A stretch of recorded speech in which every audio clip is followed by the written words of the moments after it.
Scrub చేసేసి excess ఏదైతే ఉందో దాన్ని మనం బయటకు తీసుకోవాలి using whitening tissue. Look at the line over there. Yes, ma'am.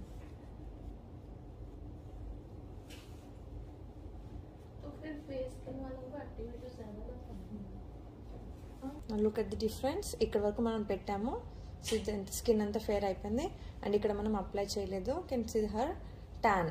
So bleach వల్ల మనకి కంప్లీట్గా ఏమవుతుందంటే ట్యాన్ అనేది మ్యాక్సిమం రిమూవ్ అయిపోతుంది. Can you see the hair colour? It turned into gold. Black లో ఉండేది కాస్త గోల్డ్ లోకి టర్న్ అయిపోయింది. So after cleaning it properly apply moisturiser. Can you see the difference between both hands? ఇది చేయలేదు, మనం ఇది చేసాం తెలుస్తుంది. అది సాఫ్ట్గా అండ్ కలర్ చేంజ్ అయింది. ఇది కొంచెం ట్యాన్డ్గా కనపడుతుంది మనకి, అండ్ స్కిన్ కూడా డ్రైగా ఉంది. ఓకే.